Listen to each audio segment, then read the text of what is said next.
conférences inspirantes ayant pour objectif de faire témoigner des agriculteurs du territoire de l'Essonne.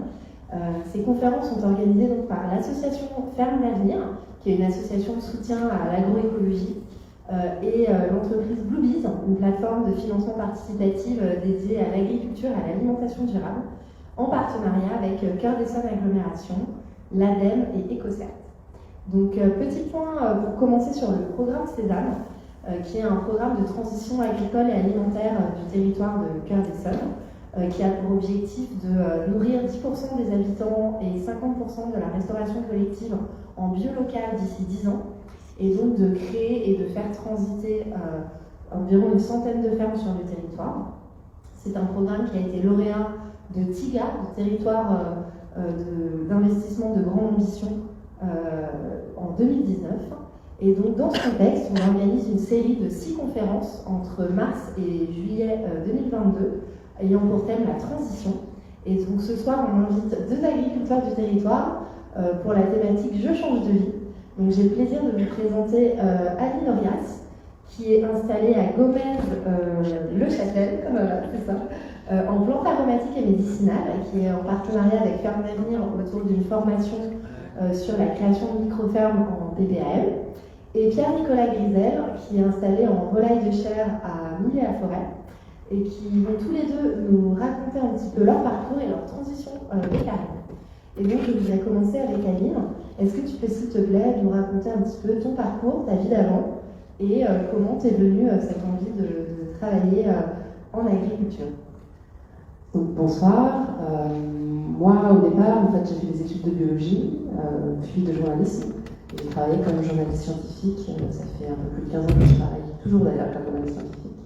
J'ai beaucoup traité de sujets en lien avec l'environnement, en lien avec l'alimentation, en lien avec l'agriculture. Et en fait, il s'est passé plusieurs choses en même temps, je pense, dans ma vie. D'abord, je traitais de ces sujets et plus ça allait, plus je me disais ça a l'air quand même plus compliqué que ce que j'en vois, moi, de ma fenêtre de parisienne.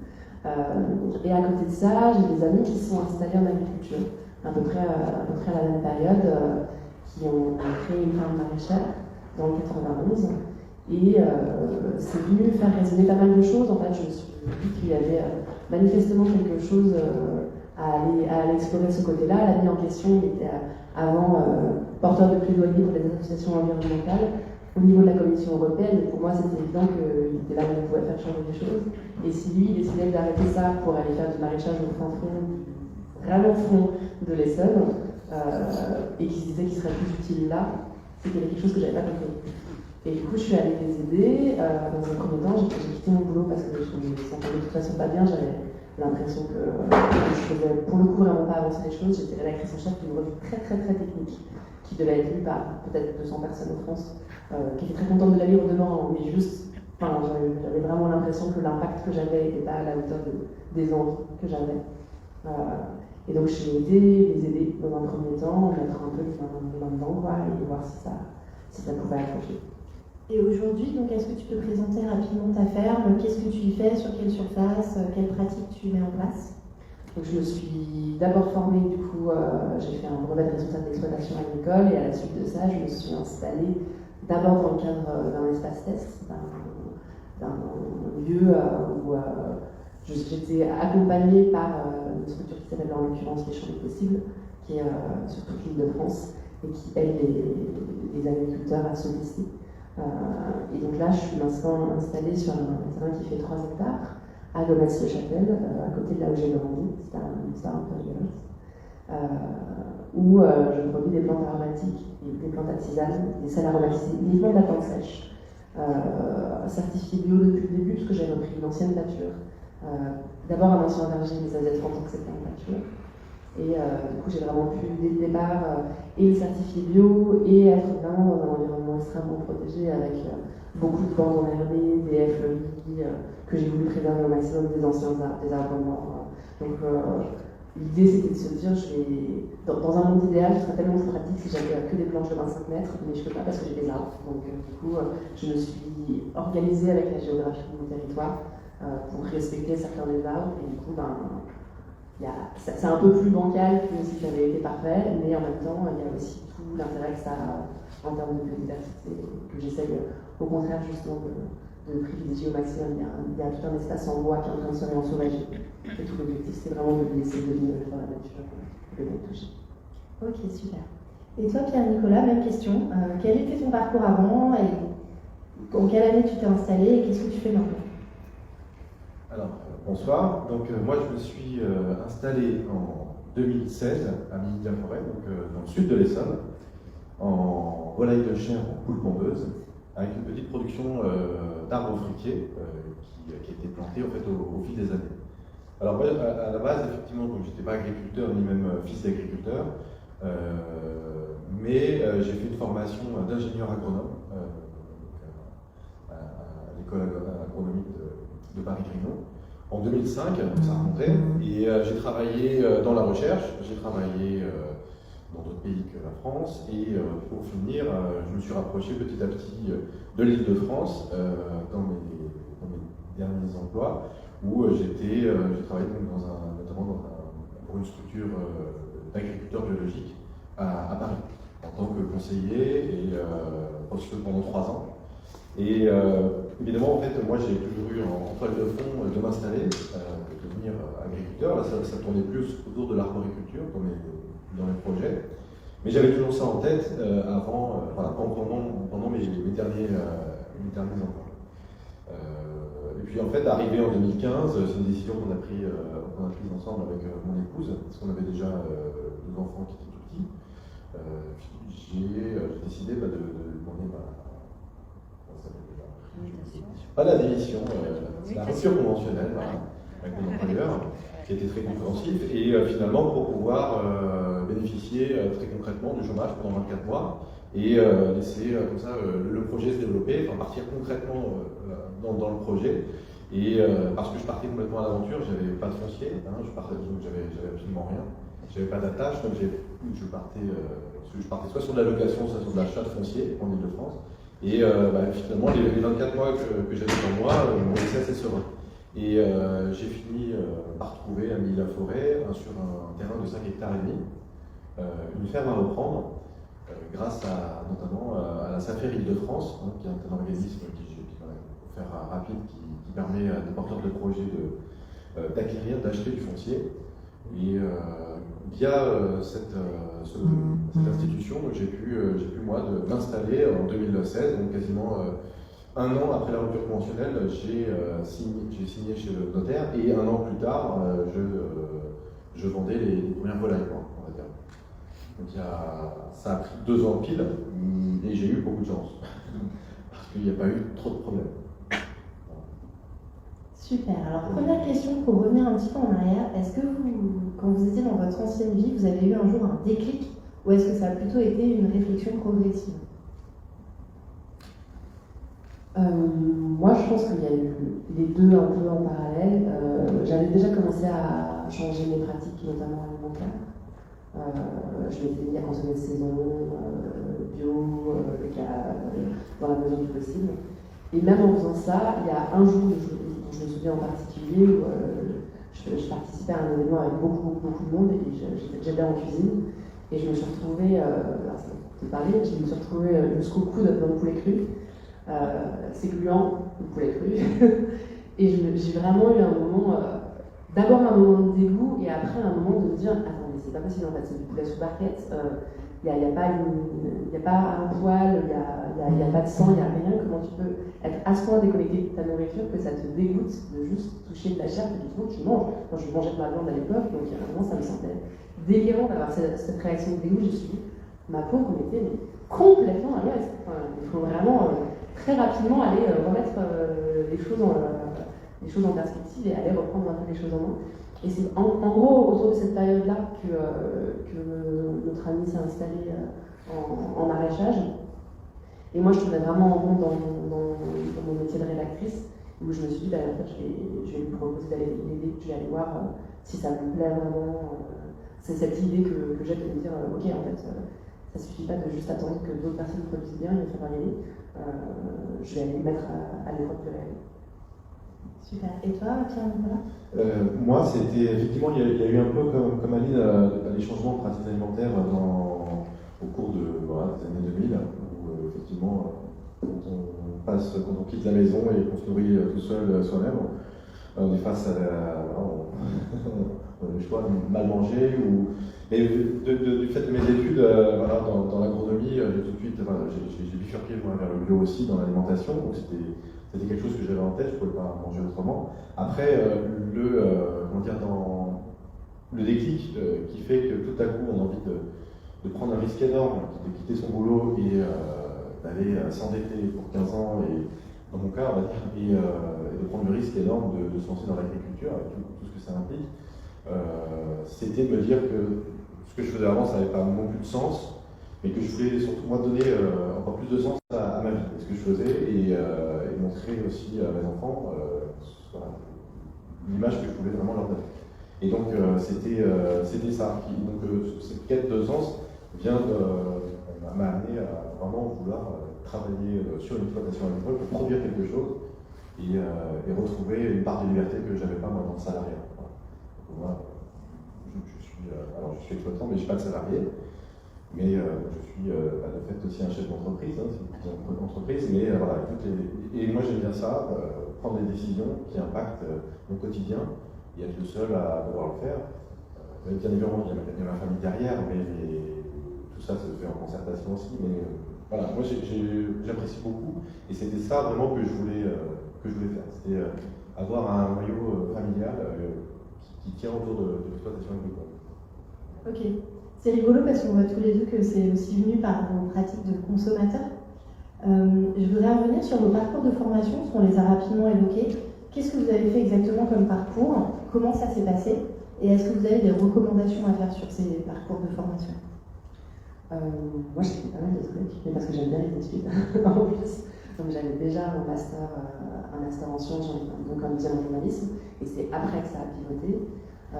Donc, j'ai commencé par faire beaucoup de volontariat. J'ai fait en gros 4 mois de volontariat ici en France. Après, je suis partie en briefing en Australie et en Nouvelle-Zélande, où je suis restée 1 an. Je suis revenue en France, j'ai refait du volontariat. Et pendant cette période, j'ai aussi fait un certain nombre de formations avec le groupement Abiosol, qui est un groupe Terre de Liens, les champs des possibles, la coopérative, et Espace Test dont je parlais tout à l'heure, et le réseau des AMAP de France. Et donc dans ces formations, j'ai notamment fait 2 formations, une qui s'appelle de vidéo-projet. C'est vraiment ça le principe, c'est-à-dire qu'on a une idée pas très claire de peut-être qu'on aurait envie de faire une ferme, et on a un certain nombre de jours de formation qui nous amènent à nous poser des questions du foncier, du financement, tout ça, qu'est-ce qu'on veut vraiment faire comme type de ferme. Donc ça c'est une formation qui est très très théorique, où on va aussi rencontrer des personnes pour savoir comment ça fonctionne, le travail en collectif, ce type de choses. Et la deuxième formation que j'ai faite avec eux dans ce cadre-là, parce que j'en ai fait d'autres, c'est une formation qui s'appelle Paysans Demain. Cette formation, elle existe toujours. La prochaine session de Paysans Demain, elle va commencer en avril.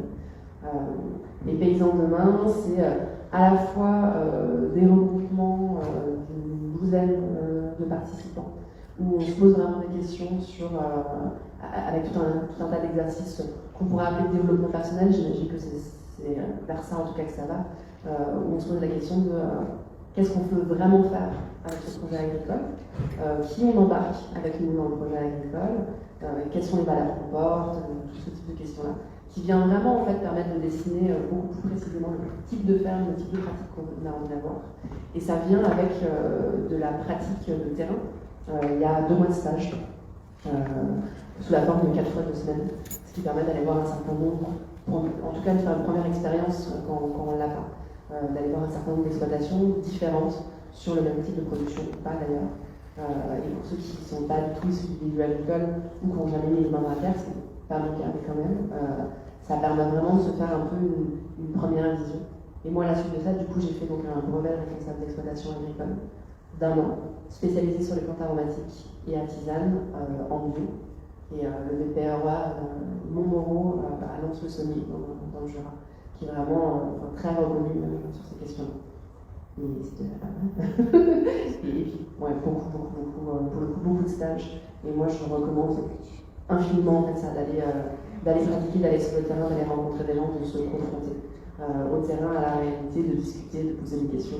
Parce que c'est la seule façon de vraiment prendre conscience de ce que ça veut dire, et de toutes les conséquences que ça peut avoir aussi sur nos vies. On peut peut-être rappeler ce qu'est un BPREA C'est un diplôme de niveau bac qui est porté par le ministère de l'Agriculture. C'est un brevet de responsable d'exploitation agricole. Donc il y a de la théorie sur la biologie des plantes ou des animaux, si on fait un BPREA-LH. Il y a toute une partie comptage, gestion. En fait, c'est un peu le socle minimum de connaissances dont on a besoin pour lancer l'exploitation agricole.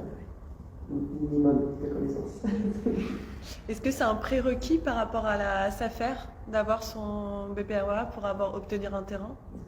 Est-ce qu'il y a d'autres? Quels sont les prérequis? En fait, on parle souvent du diplôme agricole parce que dans le parcours à l'installation, quel qu'il soit, on peut bénéficier d'aide à l'installation et notamment d'une dotation jeune agriculteur qui, elle, dépend d'un diplôme, d'une formation diplômante reconnue par l'État pour toucher cette subvention-là. Voilà. Dans mon cas, moi j'étais ingénieur agronome et ma formation était valable, donc j'ai pas repassé un diplôme. Voilà. Si j'avais pas fait exactement ce truc-là, oui, il aurait fallu que je refasse un diplôme pour pouvoir bénéficier d'une dotation jeune agriculteur. Pour trouver le foncier, non, on se débrouille. Hein, alors, si on arrive, il faut arriver avec un billet sur la table et voilà, on achète. Là, on ne vous demande pas, on peut très bien s'installer sans diplôme, mais dans ce cas-là, on est hors parcours fléché État, donc on n'aura pas certaines aides. On peut très bien, on reste libre de s'installer sans ces aides-là. Après, moi, dans mon cas, pour revenir oui, non, je reviendrai plus tard, mais dans le cadre de ma formation, c'était juste après le bac que je suis cette formation d'ingénieur, et plutôt orienté gestion de projet. Donc c'est vrai que quand j'ai réfléchi à mon projet quasiment 15 ans après, j'avais tout ça en tête. Donc le projet, sur l'ordinateur, il était déjà écrit, je n'ai pas eu de problème, même pour chercher le financement, tout ça s'est fait assez rapidement. Mais par contre, pour la pratique, oui, je rejoins Aline, c'est pareil. Moi, je ne savais pas faire du tout mon métier. J'étais un peu bricoleur, mais ça n'allait pas plus loin. Et donc, j'ai fait effectivement un stage chez un éleveur de volailles de l'Essonne pendant, je crois, 8 semaines de mémoire. Et ça, c'était avec un dispositif, c'était grâce à un dispositif de Pôle emploi. Je me souviens plus de l'acronyme parce qu'il est imprononçable, mais voilà, je crois qu'il existe encore. Et effectivement, ça permet d'être couvert, notamment en termes d'assurance, etc., sur l'exploitation pendant la durée du stage. Et après ça, de ma propre initiative, moi je suis allé visiter au moins 10 à peu près. Donc je suis allé en Normandie, j'ai pris ma voiture et j'ai fait le tour des fermes en Normandie et en Ile-de-France pour voir à quoi ça ressemblait et visualiser notamment en termes d'investissement ce que ça allait représenter pour moi. Et pour ainsi affiner mon projet de retour à la maison.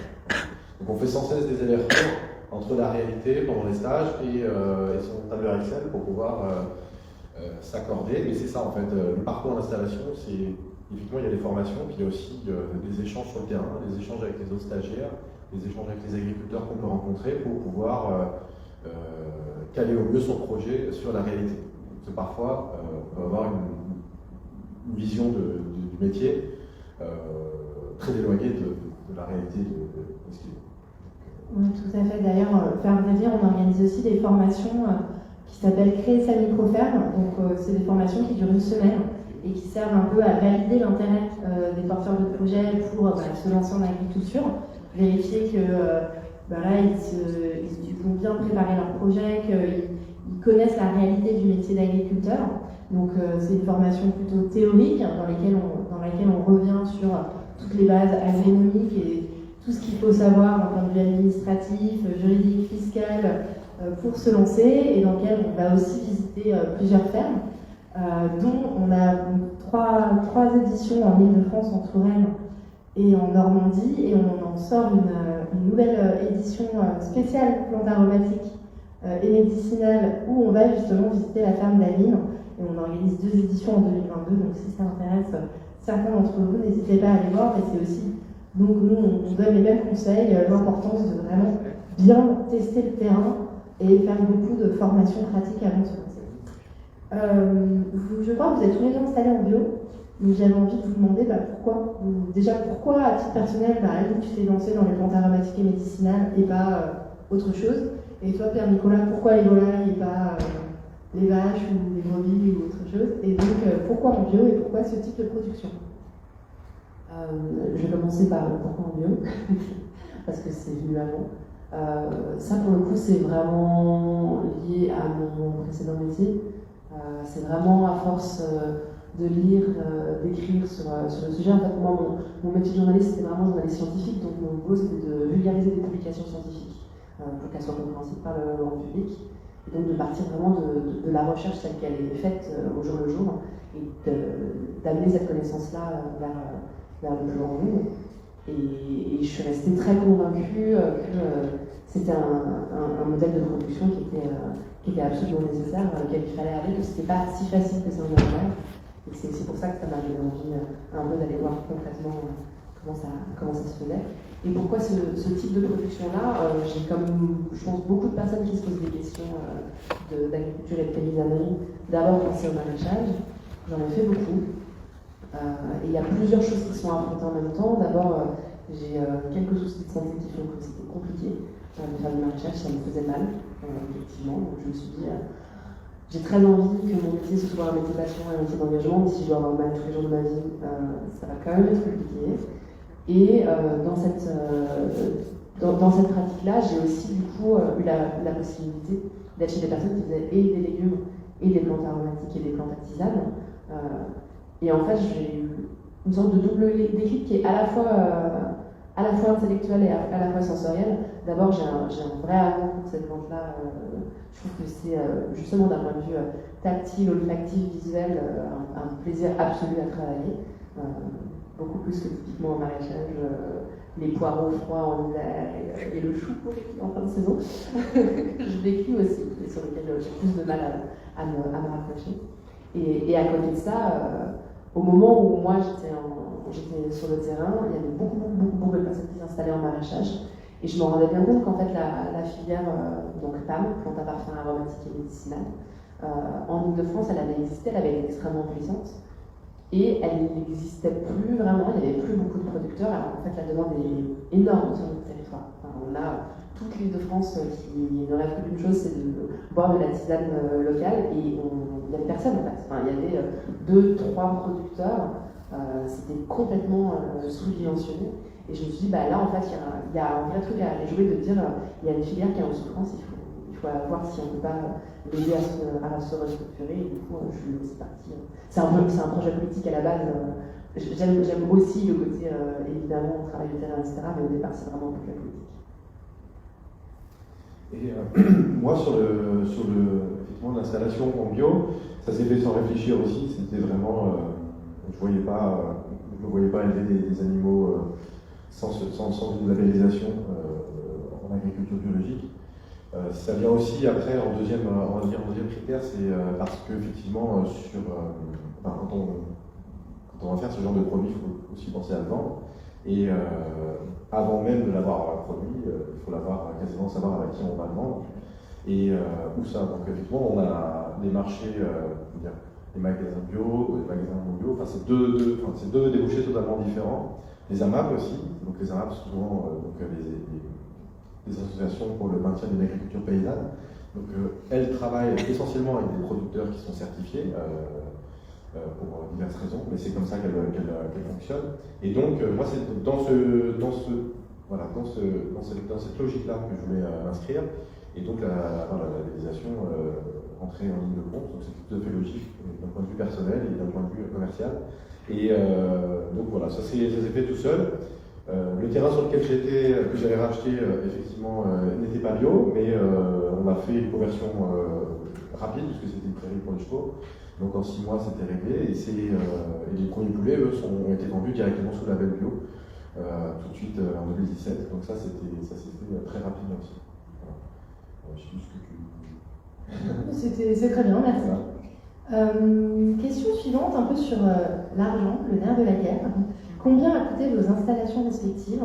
Et est-ce que vous aviez des sous de côté? Est-ce que vous avez fait des prêts? Comment ça s'est passé de ce côté-là?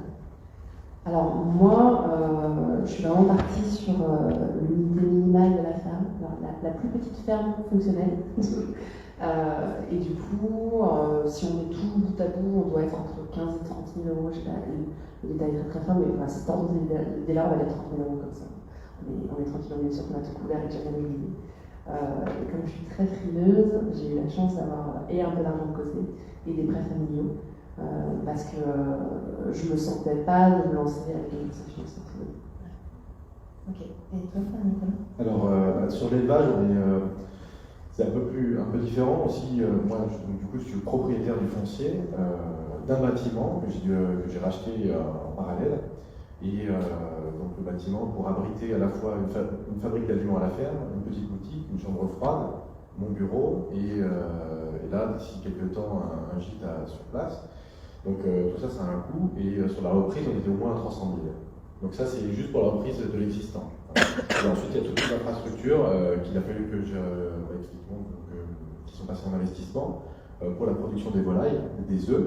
Et là, on est un peu plus encore, on monte à chaque fois, au moins à 100 000, 150 000 de plus. Mais sur tout cet argent-là, je l'ai fait, et j'ai pu le faire uniquement grâce aux subventions, parce que sinon, ça n'aurait jamais été possible. Il y a, on va dire, dans la recherche de financement pour un projet comme ça, et il y avait un peu d'apport personnel, mais je n'avais pas de maison à vendre avant ça, hein.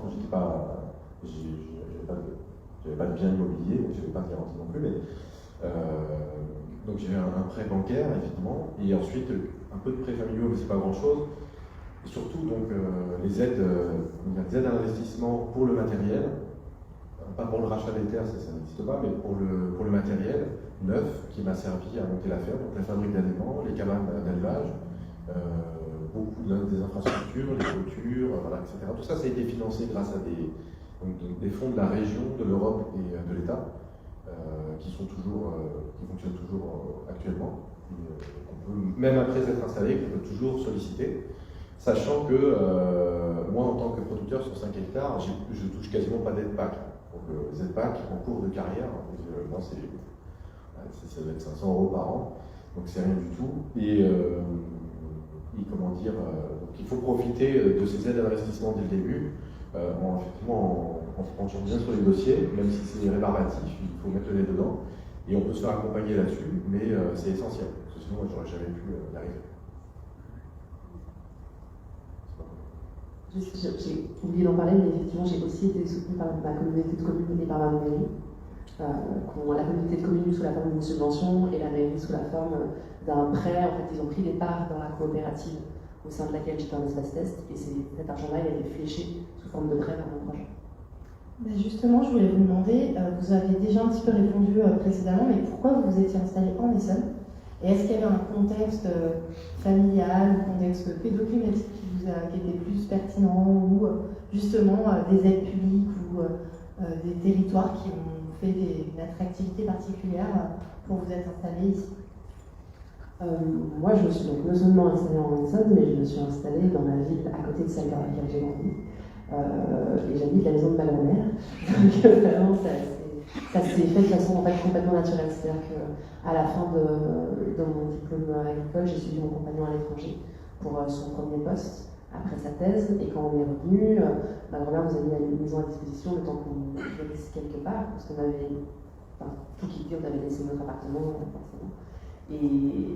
Et en fait, assez rapidement, m'a été proposé ce terrain. Pour le coup, je ne suis vraiment pas un cas classique de recherche de foncier, c'est le terrain qui est venu à moi. Et en fait, c'était à 3 minutes de voiture de la maison. La question ne se posait même pas, c'était évidemment le territoire sur lequel je cherchais, d'autant qu'on savait que mon compagnon allait probablement trouver du travail, il est enseignant-chercheur, donc dans la vallée chevreuse, il allait trouver son bonheur a priori. Et du coup, ça s'est en fait de façon complètement organique, ça en était même tellement un peu fou que on se disait, mais moi je suis pas du tout superstitieuse, mais il y a quand même un truc de l'ordre de là, on est vraiment dans une espèce d'alignement d'étoiles qui est sidérant en fait. Moi, on est rentré de voyage, 2 semaines après on proposait le terrain, 3 semaines après moi on nous proposait un job. Ok, et ben on est au bon endroit, tout va bien, on ne bouge plus. Alors que j'ai passé toute mon adolescence à essayer de sortir de cette cuvette de la vallée chevreuse là, et puis en fait, je suis installée. Super. Et toi, Nicolas? C'est un peu la même chose. Je vais aussi parler d'aliments de planète. Nous, je dis nous parce que mon épouse ne travaille pas sur la ferme, mais C'est un projet à deux, donc on a quitté la région dans laquelle on habitait, et donc en sachant qu'on allait venir à Milly-la-Forêt, parce que il y avait des fermes à reprendre via la SAFER Île-de-France, et il y avait celle-là notamment, et moi je souhaitais m'installer en Île-de-France, pas forcément en Essonne, mais en Île-de-France pour les questions de vente, tout simplement, pour pouvoir vendre son poulet, autant être sûr de le vendre à proximité de Paris. Donc en faisant, voilà, moi je fais des livraisons à Paris tous les jeudis, et ça me permet d'écouler toute ma production quasiment en AMAP et dans les magasins bio. Et ça, c'est la proximité, voilà, dans l'Essonne, c'est très facile effectivement de pouvoir monter directement et écouler sa production. Donc je savais avant même de m'installer que tout serait vendu, ce qui est le cas. Après, donc il y a ça, et finalement dans la recherche de ferme en Île-de-France, on est tombé à Milly-la-Forêt, sur une ville sympa, au bord de l'autoroute pour les voyages quotidiens hebdomadaires à Paris pour faire des livraisons. Il y avait des voisins bio très accueillants et avec qui j'ai noué beaucoup de partenariats, parce que j'achète mes céréales à mon voisin.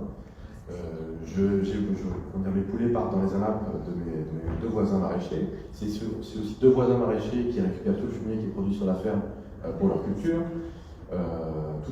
Maintenant tout est entremêlé et on a beaucoup de matériel en commun, on partage beaucoup de choses et on est aujourd'hui 6 agriculteurs bio au même endroit, dans la même plaine.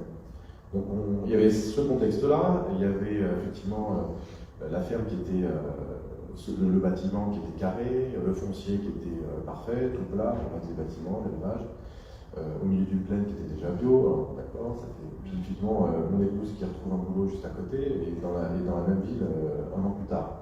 Donc on a eu beaucoup de chance et c'est pareil, à un moment donné on se dit non mais là c'est maintenant ou jamais, on ne peut pas faire autrement. Et c'était aussi une année où effectivement les subventions aux investissements pour l'installation, c'était pareil, c'était conséquent, enfin c'est 50%, voire même 65% du matériel qui est financé. Donc quand on fait les comptes, évidemment il faut sortir un gros billet, puis après on touche les subventions et on s'en sort, mais voilà, il fallait le faire, c'était l'année où il fallait le faire. Ouais. Donc pour ceux qui veulent se lancer, on recommande l'Essonne apparemment, ça a l'air d'être un terrain propice. Installez-vous en Essonne, oui. Je sais pas si on peut poser des questions. Si, allez-y, il n'y a pas de problème. Déjà, vous savez combien de cheptels un cheptel de combien de volailles à peu près? Alors moi, on va dire, pour se donner une idée, j'élève je vends 350 poulets par semaine. Donc avoir un cheptel, c'est difficile à compter, mais j'ai, on va dire, une dizaine de cabanes dans lesquelles on peut mettre 600 poulets dedans. Ok, en chair et du coup en pondeuse. Et pondeuses, j'en ai qu'une centaine. Ok. Voilà, c'est vraiment Et fondamental à faire. l'autre question, en fait, j'ai bossé à la DDT version agriculture, donc du coup je connais un peu, j'ai bossé au PCAE. Du coup j'imagine que c'est les aides du PCAE que vous avez obtenues. Vous les avez obtenues en quelle année? 2017? Alors, je les ai obtenus, c'était, je les ai touchés en 2017. Après, on les demande au fur et à mesure, mais les premières en 2017, et puis après, tous les ans. Et du coup, c'était inscrit sur votre DGA, quoi. Voilà, en fait, effectivement, ça vous connaissez mais pour tout le monde, quand on fait d'installation sur les 4 ans. Quoi. Voilà, c'est ça. On fait un projet d'installation. Alors, dans mon cas, parce que c'est un parcours aidé dans le sens où je demande des aides de l'État, on fait un projet qu'on présente qui est très clair sur 4 à 5 ans. Donc pendant 5 ans, on s'engage sur 5 ans à respecter le dossier, le plan d'investissement, les ventes, etc. Par rapport aux aides qu'on va recevoir. Donc, voilà. Et là, en ce moment, je suis en train de contrôler pour la fin de ce dossier-là.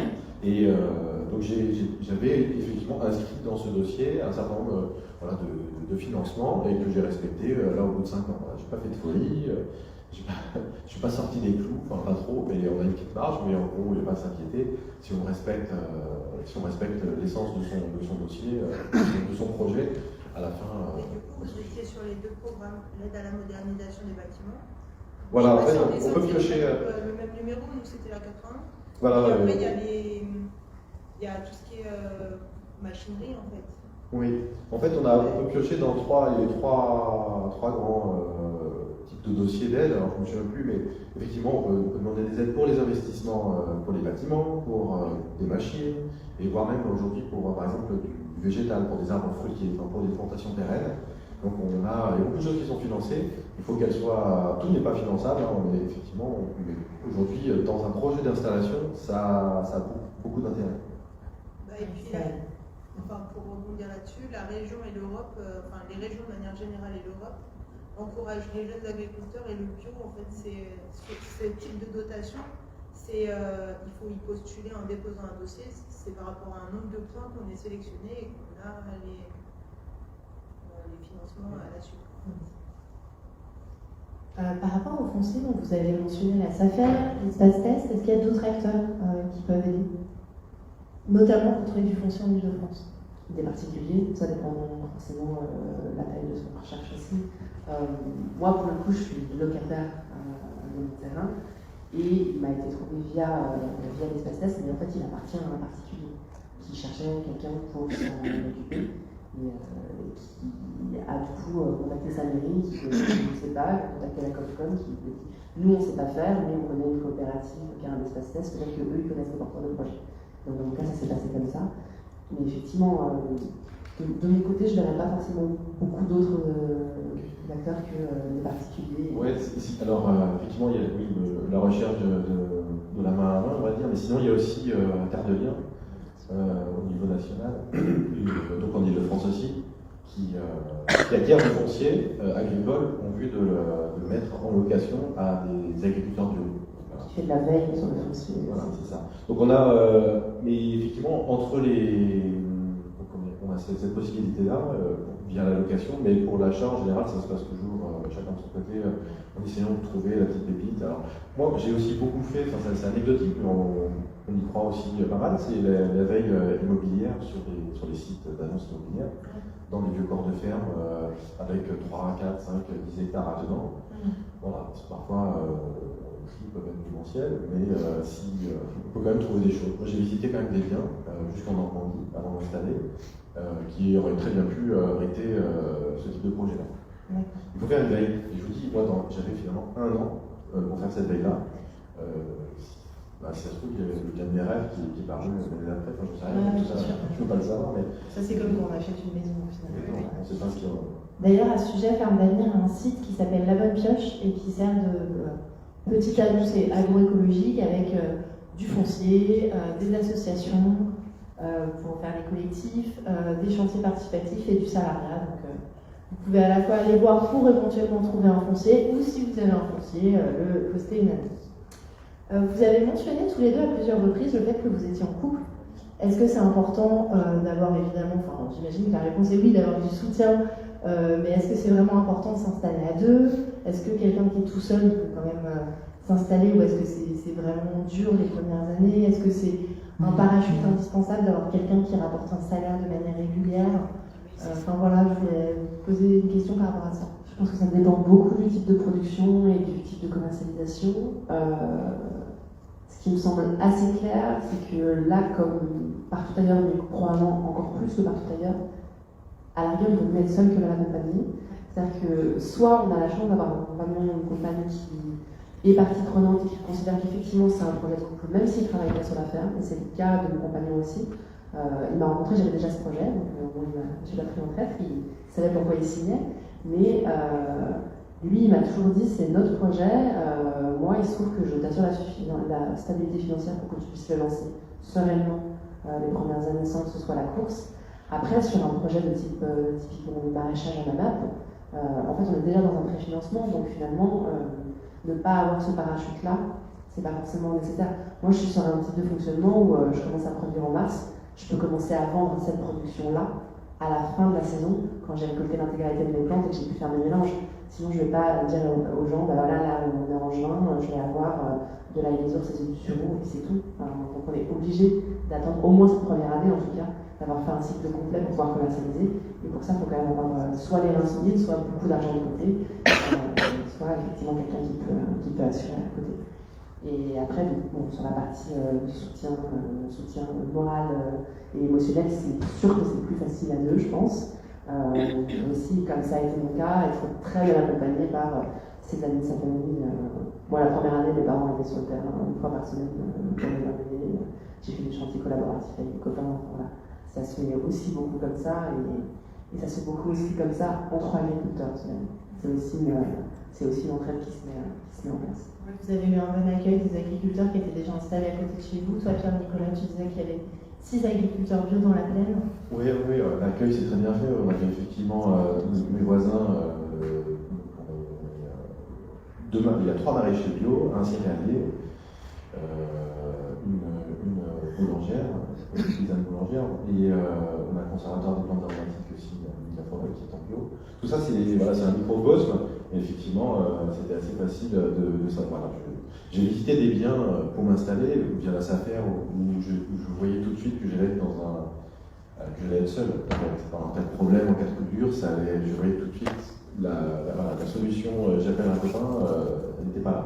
Alors que là, dans ce cas de figure, effectivement, je savais que j'allais avoir de l'aide où parfois on se rencontre, on discute, on réfléchit, on échange et on résout pas mal de problèmes en discutant. On anticipe pas mal aussi. Et moi, effectivement, je suis marié et mon épouse ne travaille pas sur l'exploitation. Mais avant de m'installer, on avait déjà effectivement 2 enfants, alors ils avaient 2 et 4 ans. Là, une des conditions pour l'installation, c'était qu'elle garde son salaire le temps que moi je sorte de la production. Donc ça s'est fait comme ça, on a eu cette chance aussi, mais ça s'est bien fait. C'était une condition sine qua non du projet. Et entre le moment tous les deux où il y a la première idée qui vient de votre tête, ou le premier pas où vous dites j'ai envie de m'installer, et le moment où vous commencez à vendre, il se passe combien de temps? 8 ans dans mon cas, mais j'ai vraiment voulu prendre mon temps. Okay. Parce que je me suis dit, c'est un tel changement radical. Enfin, l'idée, elle germe, je travaille juste à côté de la place de la République, et j'habite au niveau du Sacré-Cœur. Donc très clairement, je ne suis pas prête à être les pieds dans la boue et à vendre des tisanes sur un marché d'hiver, comme ça s'est passé pour la première fois. Donc non, ça m'a pris beaucoup de temps, mais j'ai voulu faire comme ça. J'ai fait vraiment le parcours avec beaucoup de volontariat, aller voir plein d'endroits différents, me poser des tas de questions. Je suis partie 1 an à l'étranger qui ne faisait pas partie de mon propre projet, j'ai suivi mon compagnon. Mais en fait, ça a permis que ce projet continue à maturer. Et finalement, il m'arrive vraiment régulièrement de recevoir des personnes qui me disent ça fait 2 ans, 3 ans, 5 ans que j'y pense. Ouais, t'inquiète pas, tout va bien. C'est normal, en fait, c'est un tel bouleversement, ça vient tellement tout changer à tous les niveaux de la vie que si on est sûr de soi et qu'on a 2 ans pour le faire et qu'on arrive à le faire, c'est génial. Si on est comme moi et qu'on a envie de se dire je vais y aller tout doux, je vais voir ce que ça donne à chacune des étapes, et à chacune des étapes, je vais me poser la question de est-ce que c'est vraiment là que je vais. Ça peut aussi se faire, et c'est pas une raison pour se décourager. Moi, je savais qu'il fallait que ce soit progressif, et ça me convient très bien. Et est-ce que vous avez remarqué peut-être des fois de la méfiance ou de l'incrédulité par rapport au fait que vous n'étiez pas issu du milieu agricole, est-ce que vous a pris pour des bobos idéalistes qui s'installaient, qui n'étaient pas forcément crédibles? Est-ce que vous avez dû vous battre plus par rapport à ça? Ou est-ce qu'au contraire, les gens étaient hyper bienveillants en trouvant que c'était bien qu'il y ait des jeunes qui viennent prendre Arlette?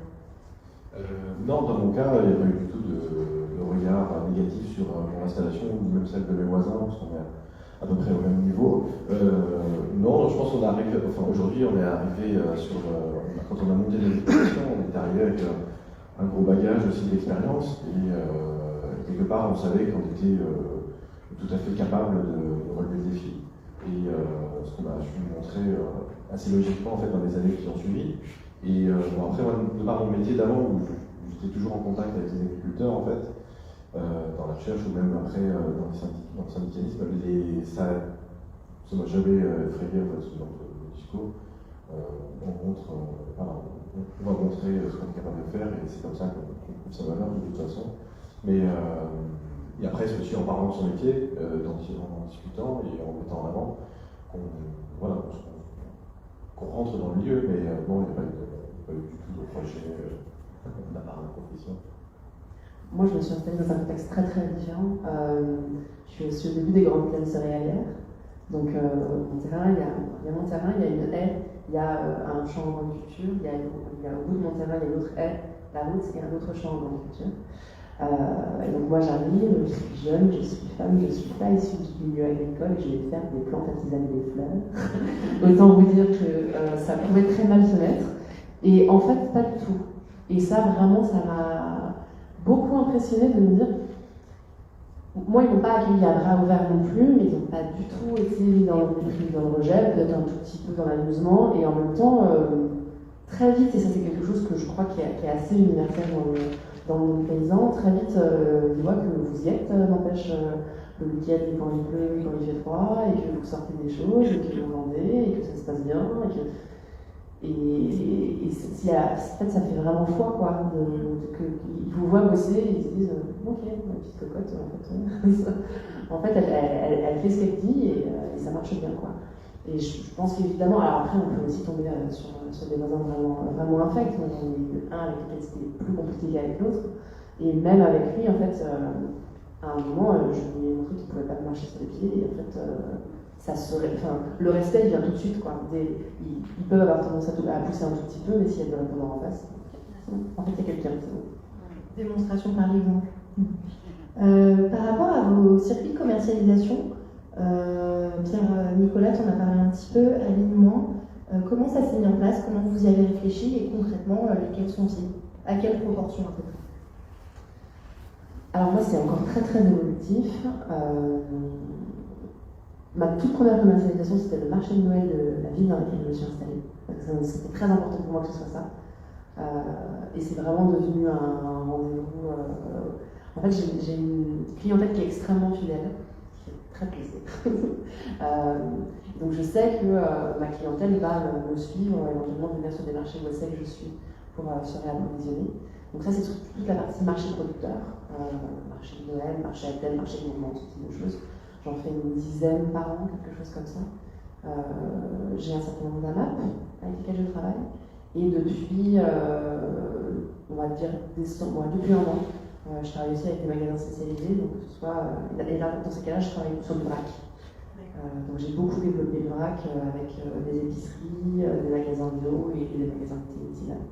Et pas de vente en ligne, par exemple, on peut attacher? Absolument pas. Ce qui pose, alors pour deux raisons. D'abord, j'ai pas du tout envie de faire de l'envoi, c'est pas ça mon métier. Moi j'ai envie d'être derrière mon produit pour pouvoir en parler, ou en tout cas d'avoir un partenaire et un revendeur qui me connaissent, qui savent comment je travaille, qui savent défendre le produit. Et l'autre point, c'est qu'en fait, il y a pour le coup des producteurs de plantes à tisane, il y en a partout, super. J'ai pas envie que mes produits traversent la France. Je préfère que la personne que ça m'intéresse de boire une bonne tisane, elle aille regarder autour de chez elle qui est là, qui produit et qu'elle le soutienne dans son territoire. Ce qui m'intéressait moi dans le fait de remonter la filière, c'était ça, c'était de remanier un territoire. Donc accepter de vendre partout, ça fait pas du tout sens pour moi. Et en termes de proportion, du coup c'est beaucoup en train d'évoluer, mais on était sur un tiers sur les AMAP, 2 tiers sur les marchés producteurs, et là on est en train de passer sur 2 tiers sur les magasins et le dernier tiers que se partagent les marchés des AMAP. Et alors, dans mon cas, effectivement, on va dire qu'il y a 60% des volailles qui sont vendues en magasin bio à Paris, essentiellement à Paris, banlieue et Paris, 20% en AMAP, et le reste se partage entre 10% en vente à la ferme et en restaurant. Donc, ça fait pas mal de débouchés, ça doit faire peut-être une 20-25 clients professionnels réguliers, très réguliers d'ailleurs, et puis ensuite tous les clients pour la ferme qui sont que des particuliers, des AMAP aussi, donc, que je considère comme de la vente directe. Et voilà, ça s'est construit au fur et à mesure. On va dire qu'au début, je sortais 50 poulets par semaine dans les perspectives de mon projet, et ça a augmenté petit à petit jusqu'à 350 aujourd'hui. Mais et c'est comme ça qu'en fait on crée son circuit de débouchés en n'ayant pas des yeux trop gros, en n'essayant pas de faire trop tout de suite parce qu'on ne va pas réussir à tout vendre, donc éviter la surproduction dès le début évidemment. Mais voilà, en tâtant le terrain, en explorant son environnement économique, et puis ensuite en nouant des partenariats, et puis finalement avec 3 points on arrive à faire un petit circuit de distribution. que j'ai étoffé au fur et à mesure avec des magasins qui étaient sur le chemin, tout simplement. Et de vous faire prospecter tout simplement, bouche à l'oreille. Oui, je suis allé toquer, j'ai pris mon téléphone ici, pas mal quand même, s'il faut y aller, chercher des nouveaux magasins, se présenter, montrer son produit. Voilà. Donc il y a pas mal de temps à passer pour vendre son produit, vraiment à des boutiques, à des clients professionnels, à des restaurants aussi, peut-être qui sont un peu plus exigeants. Et il y a les AMAP aussi, donc c'est des associations, les AMAP. Donc c'est pareil, nous en tant que producteurs, on va toquer, mais c'est une association, donc avec des gens qui sont des bénévoles, qui ont peu de temps parfois, donc il faut aussi aller souvent, frapper à la porte, pour trouver ces débouchés-là. Ça peut être un peu plus compliqué, mais ça se fait. Est-ce que tu peux revenir sur le principe de l'AMAP? Oui, alors AMAP, Association pour le maintien de l'agriculture paysanne, donc on avait des dizaines, voire des centaines en France. Donc c'est n'importe qui peut créer une AMAP à partir du moment où on a un certain nombre de consommateurs qui souhaitent nouer des partenariats avec des producteurs. Donc nous, en tant que producteurs, on va signer un contrat avec chaque consommateur, chaque client concrètement, pour lui fournir un produit de manière régulière sur une année, avec des engagements qui sont réciproques. C'est-à-dire que moi, je m'engage à produire un produit de qualité, notamment au niveau de la certification bio, et à venir régulièrement, à être transparent sur mon produit et mes pratiques, et à ouvrir mon exploitation aux visites. Et eux, dans l'autre sens, c'est évidemment venir chercher son produit, discuter avec nous, participer de temps en temps à des ateliers sur l'exploitation. Donc il y a tout ça, un échange réciproque, et on se rencontre. Donc dans mon cas pour la volaille, mais en général pour les maraîchers, c'est plutôt 2 fois par semaine. Sur un lieu de distribution où on a largement le temps d'échanger en général, parce que moi je suis présent le jour de distribution dans la plupart des endroits. Et sur le principe, il y a un préfinancement qui est assez essentiel pour lancer. La production est achetée à l'avance. C'est-à-dire que moi, très concrètement, sur 12 poulets par an, il y en a qu'un me fait 1 ou 2 chèques qui sont en ma possession, et voire même un seul pour toute l'année de production. Et avec ça, ça me fait un revenu qui va me permettre d'anticiper un certain nombre de dépenses, notamment au sein des termes d'intrants. Et de mieux planifier ta production. Oui, tout à fait. Il y a une question? Oui, donc là, au jour d'aujourd'hui, est-ce que toute votre production est vendue ou est-ce qu'il y a encore quelques places, je ne sais pas, peut-être que parmi nous, quelqu'un voudrait devenir nouveau amapien? Ou est-ce que tout est déjà vendu? Non, on s'organise vraiment pour satisfaire n'importe qui aurait. Alors à la ferme, je peux très bien vendre un poulet à n'importe qui, sans commande, sans engagement, sans rien du tout. Je suis adapté à ce genre de clientèle aussi. Mais sur des AMAP, n'importe qui, on va dire, pourrait arriver et devenir adhérent d'une AMAP en cours de route, même pour s'engager sur les 3 derniers mois de l'année. Enfin, je pense que ça peut se faire à partir du moment où on s'inscrit, où on s'engage. Il n'y a aucune raison de refuser un AMAPien de rejoindre une AMAP, au contraire. Mais là, vous n'avez pas d'invendu du coup, enfin à peu près. Alors, en ce moment, la période est bizarre, compliquée, obscure. Donc c'est pas représentatif, j'imagine, de ce qui est une année normale en termes de vente, mais oui, on peut très bien prendre de nouveaux clients en ce moment, bien sûr. Et moi, j'ai un système de commercialisation qui fait que je produis donc de mars à septembre-octobre et je commercialise de septembre-octobre à avril-mai. En général, ça décale. Donc là, j'ai encore un certain nombre de marchés qui arrivent et ça dépend un peu de ce que vous voulez. Par exemple, je vais plus vermeil depuis le 1er janvier. Mais sinon, sur un certain nombre de produits, il y a du stock, et notamment parce que c'est du produit sec dans mon cas. Donc il a une date d'utilisation qui est sur 2 années de licence. Donc c'est vrai qu'on a un petit peu de temps pour voir, mais globalement, l'idée c'est que tout soit parti dans 1 an et demi, et en général, c'est ce qui se passe. On voit bien que donc, pour être agriculteur, il faut être un bon commerçant, et il faut aussi être un bon communicant. Comment vous allez communiquer sur votre projet pour trouver des nouveaux clients? Alors, moi, encore une fois, je ne me sens pas du tout représentative parce que quasiment tous mes clients, et en tout cas tous mes clients professionnels, ils sont venus vers moi par le bouche à oreille. À chaque fois que c'est moi qui ai marché quelqu'un, ça n'a pas marché. Par contre, j'ai beaucoup de demandes, et parfois plus de demandes que ce que je peux fournir, qui viennent par le bouche à oreille. Je fais beaucoup de marchés producteurs, donc il y a aussi, par ça, pas mal de personnes qui m'ont identifié. Et typiquement, on a eu la période du premier confinement, etc. Ensuite, en fait, les marchés de Noël de la première année 2020, ils ont été annulés, une grosse partie en tout cas. Et moi, c'est vraiment un moment assez crucial dans ma commercialisation, Noël, parce que le produit que je fais, c'est un produit de plaisir, donc c'est un produit de cadeau. Et du coup, je me suis retrouvée un peu le bec dans l'eau, à me dire qu'il faut trouver une autre solution. Donc j'avais mis en place à l'époque un système de click et collect en disant on verra bien, je ne sais pas du tout si ça peut fonctionner sur ce type de produit. La problématique avec quelque chose comme ça, c'est que normalement on ne tourne que sur sa base de clientèle, ce qu'on connaît déjà, avec laquelle on peut communiquer.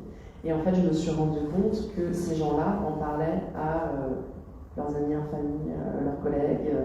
Et donc je me suis retrouvée avec une communauté qui grandissait de façon complètement organique. Donc finalement, moi je fais peu de choses pour, et pour l'instant en tout cas j'en ai pas eu plus que ça de besoin, à part être présente sur des événements où je peux venir présenter mon travail, mes produits et les vendre. Et dans mon cas, effectivement, tout de suite, dès le début, dès l'installation, j'ai monté un site internet, mais je suis allé voir un prestataire qui aujourd'hui s'appelle Sofleo et qui m'a permis d'avoir une plateforme, enfin une interface, notamment pour les commandes en ligne pour les clients, pour éviter d'avoir à prendre toutes les commandes par téléphone, chaque poulet de la semaine, tous les clients. Donc il y a une grosse partie des commandes que les gens passent aujourd'hui en ligne. C'est pas de la vente en ligne, parce que j'ai envoyer un poulet par la poste, même si j'ai des demandes comme ça, parfois je dis au bout de la France, mais non, je leur dis qu'il y a des très bons producteurs à côté de chez eux, c'est juste d'aller les trouver. Mais non, c'est simplement de la précommande en ligne pour venir chercher sa volaille et ses œufs ensuite à la ferme. Donc il y a cette partie-là effectivement que j'ai dû mettre en place, notamment grâce au prestataire. Après c'est de la communication sur les réseaux sociaux, voilà, pour donner des nouvelles, montrer des photos un peu de ce qui se passe, comme on fait tous à peu près aujourd'hui je pense. Et sinon, globalement c'est à peu près tout. Là en ce moment, la période je me remets à faire un peu de flyers, des choses comme ça, pour renouveler un peu la clientèle, parce qu'il y a eu beaucoup de départs, des gens qui sont partis. Voilà. Donc c'est vraiment local, travailler sur. Ça fait 5 ans que je suis sur place, mais voilà, il faut se refaire connaître. Et si vous voulez trouver des producteurs près de chez vous, donc nous, chez Ferme des Vies, on a un réseau d'environ 1000 fermes partout en France qui sont toutes engagées dans des démarches agroécologiques et on en a environ un tiers, donc 300 qui sont référencés sur notre cartographie interactive sur notre site internet. Donc n'hésitez pas à aller voir parce qu'effectivement, il y a probablement des producteurs à côté de chez vous. Est-ce qu'il y a des difficultés auxquelles vous avez fait face, auxquelles vous ne vous attendiez pas? Éventuellement une anecdote rigolote à raconter. On anticipe toujours certaines galères et d'autres un peu moins. Donc est-ce que voilà, il y a quelque chose qui vous a surpris dans votre installation, quelque chose auquel vous ne vous attendiez pas, qui a été plus difficile que prévu? Il y a des difficultés, des problèmes, il y en a quasiment tous les jours. Il faut savoir juste les hiérarchiser et les prendre au fur et à mesure. Donc ça c'est un aspect du métier auquel je pense qu'on ne s'attend pas. C'est de résoudre des problèmes en permanence. Plutôt que de faire vraiment ce qu'on a signé. Mais les gros problèmes, non, j'en ai jamais encore eu, et honnêtement en élevage, j'espère pas en avoir, parce que le problème c'est, de mon côté, ce serait plutôt d'un point de vue sanitaire. Ce serait, voilà, la grippe aviaire en ce moment, on en parle un peu, mais c'est pour moi c'est toujours d'actualité, parce que mes volailles sont confinées. Donc depuis un moment, mais oui, c'était pas impossible de l'anticiper. Alors bon, c'est un problème, mais ça l'est pas. J'ai pas le virus de l'opposement de la grippe aviaire sur la ferme, heureusement pour moi et mes voisins. Mais effectivement, les volailles sont confinées, donc ça pose beaucoup de problèmes. Après, on sent qu'il faut se réorganiser dans la production, dans la manière de faire, pour que tout se passe bien.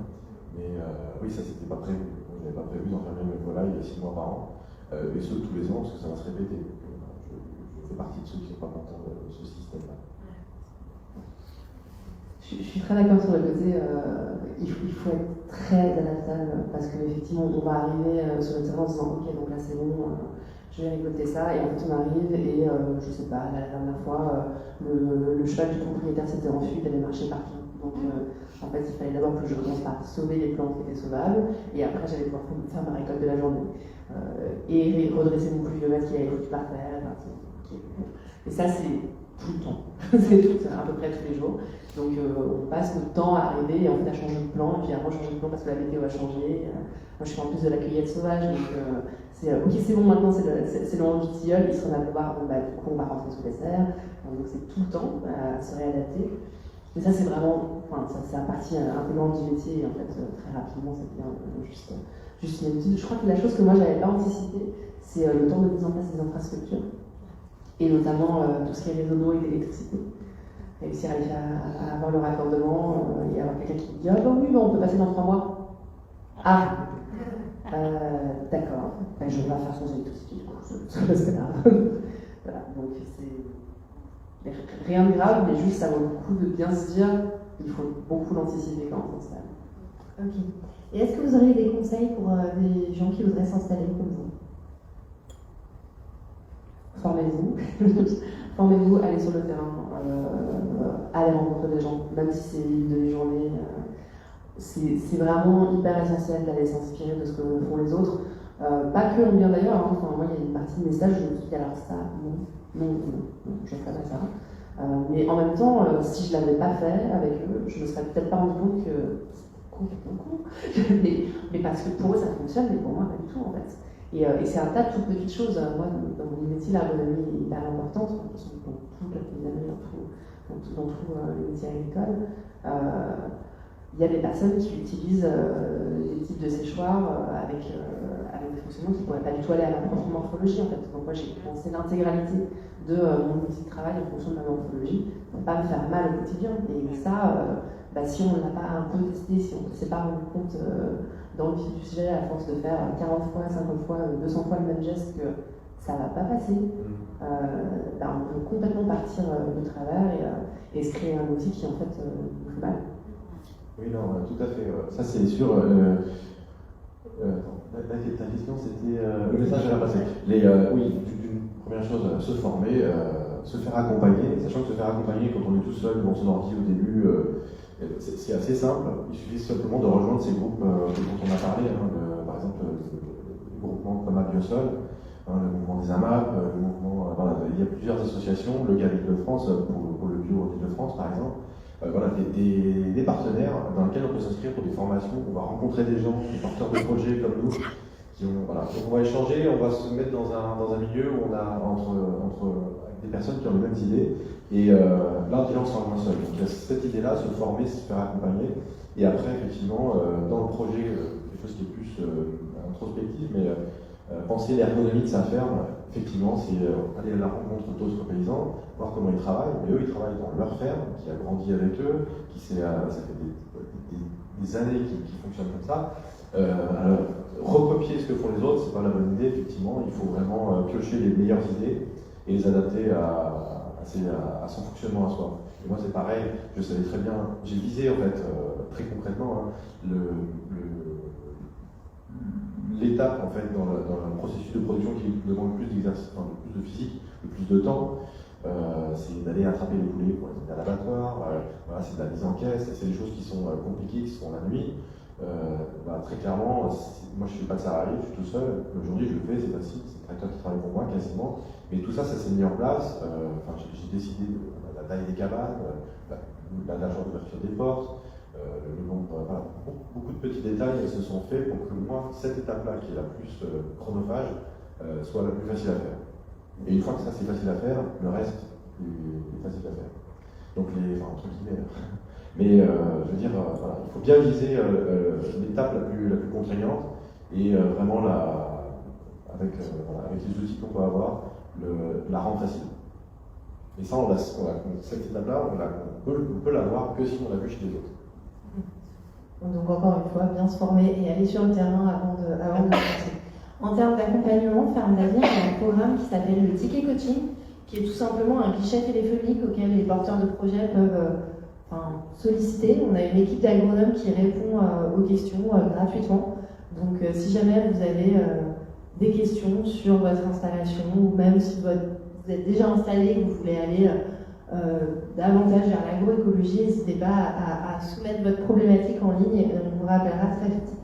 Dernière question de mon côté, comment vous voyez votre avenir et c'est quoi les prochains projets sur vos fermes respectives? Moi, à très court terme, j'ai eu un bébé l'été dernier, donc le grand projet de cette année, c'est de réussir à trouver l'équilibre entre ma vie de maman, ma vie de paysanne et ma vie de journaliste, parce que je travaille toujours comme journaliste. Donc ça va vraiment être le très court terme, c'est cette saison. Et à moyen terme, continuer évidemment, grandir dans un monde idéal. En fait, j'aimerais bien créer un emploi un jour. Je trouve que c'est pas tellement pour le concept de dire ça y est, c'est suffisamment grand pour avoir une deuxième personne, mais juste je trouve que ce serait génial de se dire l'activité que j'ai créée moi, elle peut me faire vivre moi et faire vivre quelqu'un en plus. Ce serait quelque chose qui aurait beaucoup de sens pour moi. Et après, moi je veux continuer au maximum à faire développer la filière et les liens au sein de la filière, donc je travaille beaucoup avec le gars dans cette direction-là. On essaye de faire monter en compétence cette filière qui est très très jeune. Et ça va être le grand projet de l'année qui vient. D'ailleurs, je pose une question complémentaire auquel tu pourras répondre, Pierre-Nicolas, qui on n'a pas parlé. À partir de combien de temps vous avez vraiment versé un salaire? Et aujourd'hui, si c'est pas trop indiscret, combien vous payez? Alors, c'est une question que les porteurs de projet se posent très concrètement.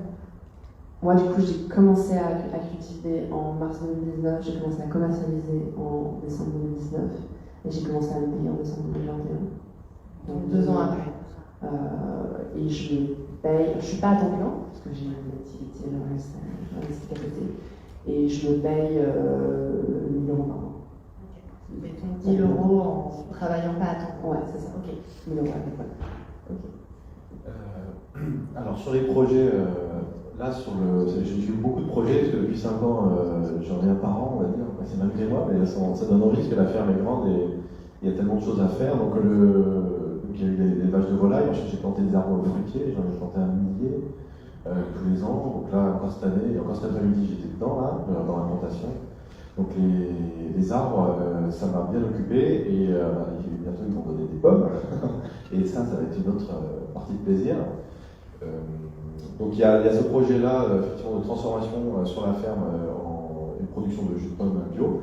Et là aussi, à court terme, c'est le lancement. Donc, on a créé un gîte sur l'exploitation, notamment à destination d'un public qui veut voir pour être hébergé à la ferme, et un public de grimpeurs parce qu'on est en forêt de Fontainebleau. Donc c'est plutôt pour ça. Et donc il y a tout ça à mettre en marche pour l'année qui vient. Et sinon des projets aussi à court terme, c'est mobiliser sa clientèle en ce moment, parce que c'est un peu compliqué. Donc il y a encore du temps à passer là-dessus, se renouveler. Parce que c'est vrai qu'on fait un produit, on fait à manger, c'est pas compliqué. C'est pas un produit innovant, on va dire, mais il faut sans cesse faire parler de soi et montrer qu'on existe, parce que c'est tellement facile d'aller acheter des produits pas bons, pas chers, pas très loin. Donc il faut montrer qu'on existe, qu'on est là, et que finalement, si on regarde bien, c'est pas plus mal. Et sur la question du salaire, alors on n'a pas de salaire, donc on a un revenu à la fin de l'année, on essaie de voir ce qu'on peut se mettre en prélèvement, mais moi je me prélève 1 000 € par mois. Et je pourrais faire plus, mais je suis tout le temps en train de réinvestir tant que je peux, parce que on va dire, je suis relativement jeune et la ferme aussi, donc c'est maintenant que je veux mettre le maximum de billes dans le projet et que plus tard j'arrête effectivement de réinvestir et je vis vraiment de ça. Mais aujourd'hui on est à l'équilibre, on va dire.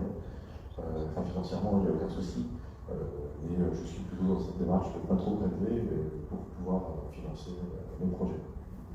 Oui, il y a ça aussi, je vais pas préciser. Moi, j'ai fini de rembourser mes investissements qui n'étaient pas élevés, mais n'empêche que mon activité m'a déjà permis de les rembourser. Et donc, l'objectif à terme, ça va être plutôt de monter vers 2 000 €. Mais moi, je préfère encore une fois, je vais faire ça tranquillement. Ok, super. Est-ce qu'il y a des questions dans la salle? Est-ce que vous arrivez à vous prendre, alors 2 questions en fait, est-ce que vous arrivez à vous prendre des petites vacances quand même, parce qu'on sait que les agriculteurs ont souvent des difficultés à quitter leur ferme, et question un peu parallèle, si jamais un jour vous êtes malade, qui s'occupe des poulets? Est-ce qu'il y a un peu un réseau de solidarité entre agriculteurs où chacun peut aller un peu aider sur les fermes les uns des autres quand il y a quelqu'un qui est malade? Est-ce qu'il y a des assurances pour ça? Voilà, comment ça s'organise? Alors sur les vacances, moi j'arrive à en prendre. C'est même en fait une condition de. Enfin, on n'a pas. Je n'ai pas signé avec mon épouse pour prendre. Mais on a. Entre nous deux, c'est un pacte, on va dire. C'est vraiment. On fait. Voilà, il faut avoir des vacances avec ses enfants. Et donc là, on a prévu une semaine de vacances pour les février.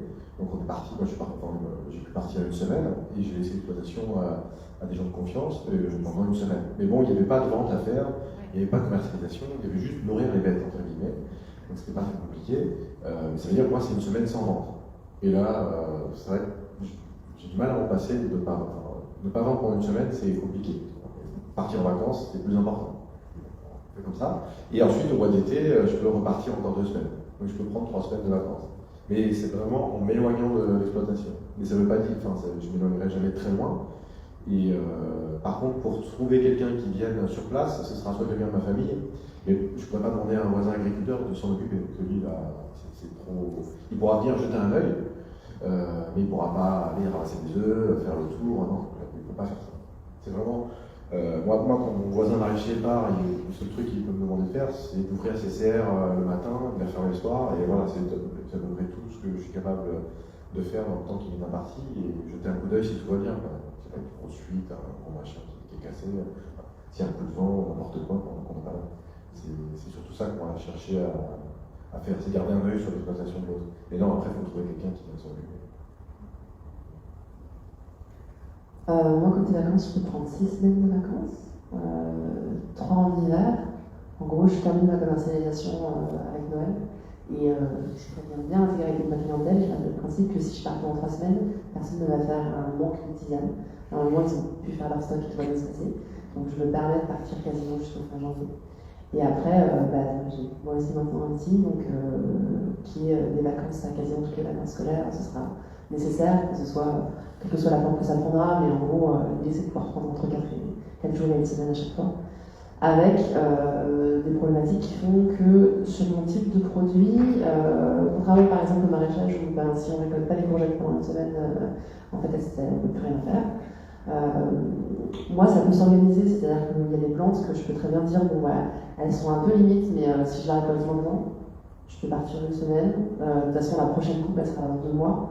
Donc, bien sûr, il va y avoir des désherbages, etc. Mais je peux en tout cas m'organiser pour être un peu dans un creux, avoir suffisamment travaillé avant pour me ménager un creux. C'est pas vrai des fleurs, donc ça veut dire qu'il faut que j'accepte que sur une semaine de vacances, si je pars en juillet ou en août, comme je peux faire cet été, pendant une semaine, les fleurs ne seront pas récoltées, ça va faire forcément un peu baisser la production. Donc ça s'anticipe, ça veut dire semer un peu plus tôt pour pouvoir commencer à récolter un peu plus tôt. Pour se dire au moment où je pars, j'ai quasiment tout fini, donc même si ça baisse un peu, c'est pas très très grave. Et après, se faire remplacer, c'est compliqué, souvent par faute de personnes qualifiées en fait. Moi j'ai eu beaucoup de chance entre guillemets au moment de mon congé maternité. J'ai pu embaucher une ancienne stagiaire qui était elle-même en parcours d'installation et qui était à un moment où elle avait justement un creux de 4 mois entre la fin de sa formation et le début de elle savait pas encore trop quoi. Elle devait peut-être reprendre son ancien boulot. Et du coup, si tu fais rien sur ces 3 mois-là, en fait, moi ça m'intéresse que tu gères la ferme, mais pour le coup, je l'ai payé à ma place en fait pendant 3 mois, pour que moi je puisse me concentrer sur mes enfants. D'autres questions, peut-être sur Internet ouais. Vos amplitudes de travail par jour, à savoir, est-ce que c'est plutôt régulier ou est-ce que ça va être un coup 2 heures un jour ici et puis 16 heures, et puis 10 heures d'un côté en une journée par exemple Dans mon cas, sur l'élevage, les semaines sont assez organisées de la même manière. Elle commence le lundi par fabriquer l'aliment en fait, que vont manger les animaux pendant la semaine, donc ça me prend toute la journée. Et le soir, je vais à l'abattoir pour amener les poulets. Donc là, c'est une journée en général qui fait minimum 10 heures, 10-12 heures, et voire en hiver 15 heures. Quoi. Parce qu'en été 15h, parce que là, il faut, moi j'attrape les volailles la nuit, c'est technique, mais bon, pour le minimum de stress. Et donc ça, c'est, on attend la tombée du jour, donc en été, c'est 23h. Donc, le temps de faire l'alerte, je suis couché à 1h, 2h. Et le matin, on repart. Donc là, oui, le lundi, c'est la grosse journée, et de toute manière, les journées, c'est 8h, 18h dans tous les cas, dans mon cas, et voire plus si c'est la journée de livraison, ou si ça pas, quand je prends de livraison, il est 21h aussi. Donc oui, il y a des grosses journées de 12 heures, il y en a au moins 2 dans la semaine, et là, c'est les journées de 10 heures. Donc oui, ça fait au moins des semaines de 60 heures de temps. 6 jours par semaine. Ou non, le samedi dimanche, par contre, c'est par repos, mais c'est là où on met tout ce qu'on ne peut plus faire dans la semaine. Mais en général, j'arrive à le faire parce que c'est assez planifié. Donc ça, c'est bon. Mais voilà, par exemple, là, les plantations d'arbres fruitiers, c'est pas pendant la semaine, ça c'est le week-end. S'occuper des arbres, si vraiment il y a de la taille à faire, des choses comme ça, c'est assez en plus. Donc ça, c'est pour les week-ends. Mais c'est bon, c'est jamais désagréable et puis c'est pas non plus toute la journée à chaque fois. Donc voilà, ça déborde un peu sur le week-end, mais en général, moi, l'idée c'est de ne pas travailler le samedi et surtout pas le dimanche, mais voilà, c'est d'avoir toujours ce break dans la continuité. Pour se conserver aussi la vie de famille. Oui, voilà. Et de mon côté, c'est très très saisonnier en fait. Ça commence en gros avec la cueillette de l'ail d'ours qui va être là début avril. La grosse période, c'est vraiment toute la partie en fait. Récolte et surtout au moment où on est à la fois en désherbage et en récolte, donc typiquement mois de juin, mois de septembre, mois d'août sur les fleurs, là ça fait des très grosses journées. Après on va être de façon générale sur du 18h qui ont en fait des horaires de bureau relativement classiques aussi. Et puis quand on est sur des grosses périodes de commercialisation, ça déborde beaucoup sur la soirée, les week-ends, où là je vais plutôt sur des journées de 14h. Et parfois des semaines complètes. Eux aussi, moi j'essaie de, pareil, globalement, si je travaille le week-end, c'est parce que j'ai décidé de ne pas travailler trop tard le soir de la semaine, mais en général j'essaie de ne pas travailler le dimanche, c'est sûr. Et par contre, en plein hiver, quand les plantes sont triées et que je ne suis pas en pleine phase de commercialisation, je vais travailler de 15 heures par semaine à faire un peu de réparation, à faire un peu de tri de plantes. Donc ça va vraiment être des gros coups de bourre. Le mois de décembre est assez intense aussi, parce que commercialisation. Mais il y a aussi des mois très creux. Janvier, février, on termine tranquillement de trier les plantes et on nettoie pour pouvoir reprendre les saisons. J'avais une question tout à l'heure par rapport à qui peut vous remplacer. En Ile-de-France, il n'y a pas un service de remplacement. Je sais que dans les territoires un peu plus ruraux, la Chambre d'agri met en place un service de remplacement. Oui, Partout, c'est un peu en pénurie. Mais... Pour les remplacements, effectivement, il y a le service de remplacement. Moi, je ne suis pas adhérent, mais effectivement, c'est quelque chose qui existe et qui fonctionne, bien sûr.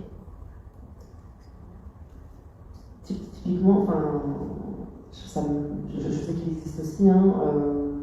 Moi, si j'ai besoin, en tout cas, je pense que j'aurais plutôt tendance à me tourner vers d'anciennes stagiaires, à faire que je serais libre à ce moment-là, parce qu'elles auront déjà vu la ferme, et qu'elles sauront comment je fonctionne. C'est souvent ça, je pense, que la partie qui est compliquée. Mais en l'occurrence, je vais me retrouver confrontée à la situation, parce que je vais probablement embaucher quelqu'un cet été pour me remplacer quand je vais partir. Sauf si j'arrive à vraiment bien récolter les fleurs avant, mais je pense que je serais plus sereine de partir dans les 5 à 15 jours à faire. Il faut trouver, même si c'est dans le service de remplacement, quelqu'un qui a la fibre et quelqu'un qui a envie de faire le domaine.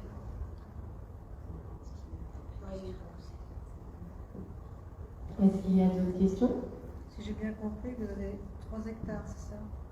Alors, j'ai 3 hectares de terrain, mais je ne cultive pas du tout 3 hectares. Je suis à la main, peu mécanisée, donc je suis plutôt sur 1500 mètres carrés. Ce qui permet de sortir 70 kg de plantes sèches. Si on veut acheter vos produits, où faut-il s'adresser? À Bretigny ou plus près de votre structure? Encore, mais s'il y a un magasin en vrac à Bretigny, on peut tout à fait en discuter. C'est vraiment, en fait, moi, ça se fait vraiment par opportunité. Les magasins avec lesquels je travaille, j'essaye d'être autour de mon territoire, mais j'ai certains de mes magasins qui sont, il y en a un avec qui j'ai discuté qui était à Bruyères, l'autre est les plus éloignés, je pense que c'est celui-ci et Paris 19e. après, tout est explorable. J'ai commencé autour de chez moi et ça grossit un peu en fonction des possibles. Et sinon, c'est pareil, sur tous les marchés, tout type de marchés producteurs de la région qui sont normalement annoncés sur la page Facebook. Donc, en général, c'est ce que je dis aux gens quand ils me trouvent quelque part, ils me disent mais où est-ce que je peux vous retrouver? Il y a une liste de magasins partenaires et puis sinon, il faut suivre les événements. J'ai pas de lieu de vente à la ferme. Et dans mon cas, c'est pareil aussi. J'ai mis en place une espèce de carte sur mon site internet où on retrouve à peu près tous les restaurants et les magasins bio dans lesquels on peut, et les AMAP aussi, dans lesquels on peut retrouver les produits. Après, ici, entre Milly-la-Forêt et Paris, malheureusement, je ne fais pas trop d'arrêt. Donc soit je vends vraiment à très proximité de ma ville, dans les villages vraiment limitrophes, ou alors vraiment c'est Paris. Mais entre les deux, pour des questions de logistique, de livraison, on va faire des arrêts intempestifs qui viendraient ralentir la tournée. Très concrètement, c'est ça le problème, parce que j'ai pas de livreur, hein, c'est moi qui le fais. Donc là, voilà, je serais plutôt le village, enfin, au plus au sud de Paris, c'est Chevilly-la-Rue, Chaville, mais pas entre les deux. Mais c'est pareil, ça se fait au niveau des opportunités. Et les AMAP dont vous parliez, elles sont près de chez vous? Pardon, les quoi? Les AMAP. Non, alors j'en ai, oui, deux ou trois à Milly-la-Forêt même, juste à côté, et après c'est Cachan, Villejuif, Paris. C'est pareil, en fait, c'est pour des questions, c'est mon circuit au bord de la 6, et c'est vraiment pour simplifier au maximum les livraisons qui sont très chronophages. Et les jours de vente directe à la ferme? Et dans mon cas, oui, la vente directe à la ferme a lieu un jour par semaine, le vendredi après-midi, 15h, 19h. Est-ce qu'il y a d'autres questions? Sur Facebook, vous pouvez poser des questions aussi. On peut peut-être rappeler les deux noms des pages Facebook pour les personnes qui voudraient vous suivre. Oui, donc ma ferme s'appelle L'Enraciné. Normalement, alors il y a plusieurs enracinés, mais il n'y a pas 50 000 fermes en tout cas qui s'appellent L'Enraciné. Et si vous voulez être sûr, vous tapez tisane au pluriel enraciné. Et là, vous êtes sûr que vous tombez sur la ferme, qui est donc à rue Saint-Jean-de-Mauriac, à Gometz-le-Champel. Et dans mon cas, l'exploitation s'appelle la ferme de Loré de Milly, donc à Milly-la-Forêt, et donc sur la page Facebook ou Instagram. Loré de Milly, c'est ça? De Milly. C'est facilement trouvable. Et du coup, on pourrait aussi annoncer la prochaine conférence, le thème. S'il n'y a plus de questions, je voulais vous remercier tous les deux parce que je pense qu'on a appris beaucoup de choses, c'était très intéressant. Pour les porteurs de projets qui nous regardent et qui sont intéressés, n'hésitez pas à aller sur le site de Ferme d'Avenir, il y a une page qui vous est dédiée avec tous les contenus, l'accompagnement, les prochaines formations, donc créer sa micro-ferme en Touraine, en Ile-de-France et en Normandie, et les 2 éditions dédiées aux plantes aromatiques et médicinales où on va visiter la ferme d'Aline, 2 éditions en 2022. Donc comme je vous le disais, cette conférence s'intègre dans le cadre du programme Sésame et donc on va en organiser une toutes les 3 semaines jusqu'au mois de juillet, donc dans cette salle même au Décipaté. La prochaine édition aura lieu le jeudi 7 avril et aura pour thématique les pratiques agroécologiques, donc la conservation des sols, l'agroforesterie, le bio. Donc on espère vous revoir nombreux, elles seront à nouveau retransmises en live sur la page de Ferme d'Avenir, de Boobies et de Cœur Besson Agglomération. Donc voilà, au plaisir de vous y revoir et à bientôt.